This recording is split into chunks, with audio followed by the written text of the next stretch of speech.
মানুষ মারা গেলে ভুলেও 5টি কাজ করবেন না। যদি করেন তাহলে তাদের আত্মা কষ্ট পাবে এবং তাদের কবরের মধ্যে আযাব হবে।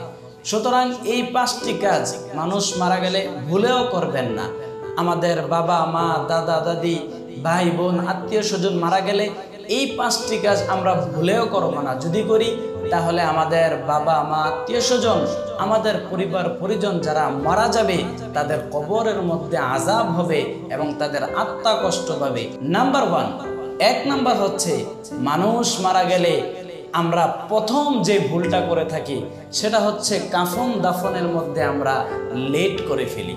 সুতরাং এই কাজটা ভুলেও করা যাবে না, কারণ আপনি যদি কাফন দাফনের মধ্যে লেট করে ফেলেন তাহলে তাদের আত্মা কষ্ট পায় এবং তাদের কবরের মধ্যে আযাব হয়। আমাদের মা বাবা ভাই বোন আত্মীয় স্বজন যারা মারা যায় আমরা সাথে সাথে দাফন কাফনের ব্যবস্থা করে ফেলবো।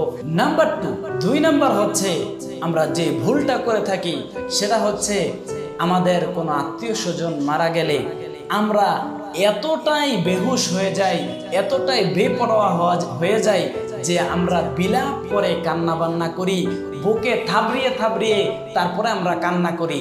এই কাজটি ভুলেও করা যাবে না। যদি আপনি এই কাজটি করেন তাহলে আপনার মা বাবা ভাই বোন যারাই মৃত্যুবরণ করবে তাদের কবরের মধ্যে আযাব হবে এবং তাদের আত্মা কষ্ট পাবে। সুতরাং আমাদের আত্মীয় স্বজনের মধ্যে যদি কেউ মারা যায় আমরা এই কাজটি ভুলেও করব না। আমরা বিলাপ করে সুর করে আমরা কখনোই কান্না করব না। নাম্বার 3 নাম্বার হচ্ছে মৃত ব্যক্তির যে ওসিয়ত আছে সে ওসিয়ত আমাদেরকে পূরণ করতে হবে। প্রিয় ভাইয়েরা, আমাদের আত্মীয় স্বজন যারা মারা যায়, আমাদের বাবা মা ভাই বোন মারা যাওয়ার আগে অনেক সময় আমাদেরকে ওসিয়ত করে যায় যে বাবা আমি যদিও মরে যাই তাহলে এই কাজটা তুমি কিন্তু করো। এরকম আমাদেরকে অনেক সময় ওসিয়ত করে যায়। এই ওসিয়ত পূরণ করতে হবে, এটা ওয়াজিব। ওসিয়ত পূরণ করতে হবে। মৃত ব্যক্তি যদি কোনো ওসিয়ত করে যায় অথবা অনেক সময় দেখা যায় আমাদের দাদারা মৃত্যুবরণ করলে আমাদেরকে বলে যায় যে আমি মৃত্যুর পর আমার জানাজাটা কিন্তু আমার নাতিকে পড়াইতে দিও, আমার নাতি হাফেজ হয়েছে, আলেম হয়েছে, আমার জানাজা আমার নাতিই পড়াবে। এরকম ভাবে আমাদের মৃত ব্যক্তিরা ওসিয়ত করে যায়। সেই ওসিয়ত কিন্তু আমাদেরকে অবশ্যই পালন করতে হবে। সুতরাং মৃত ব্যক্তি যদি কোনো ওসিয়ত করে যায় আমরা সেটা পালন করতে কখনোই ভুলব না। অবশ্যই আমরা মৃত ব্যক্তির ওসিয়ত পালন করব। যত হালাল ওসিয়ত আছে আমরা সেটা পালন করব। যদি হারাম ওসিয়ত থাকে সেটা পালন করা যাবে না।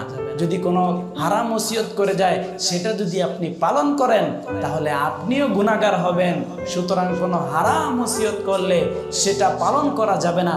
যত হালাল ওসিয়ত আছে সমস্ত হালাল ওসিয়তগুলো আমাদেরকে পূরণ করতে হবে। সুতরাং আমরা হালাল ওসিয়তগুলো পূরণ করব ইনশাআল্লাহ। নাম্বার 4 নাম্বার যে ভুলটা আমরা করে থাকি সেটা হচ্ছে অনেক সময় মৃত্যুবরণ করলে আমরা বলি যে লোকটা অকারণে মৃত্যুবরণ করেছে। এই কাজটি ভুলেও করা যাবে না।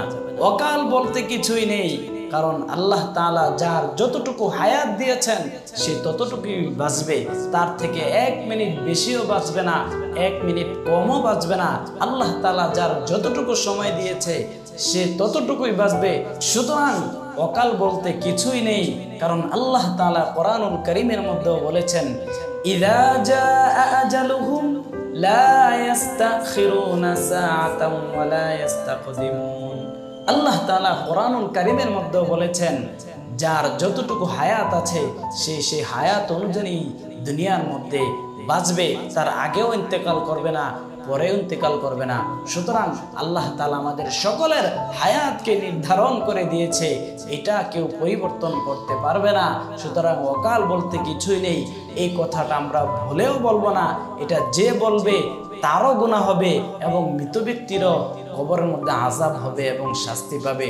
সুতরাং এই 4 নাম্বার ভুলটি আমরা কখনোই করব না।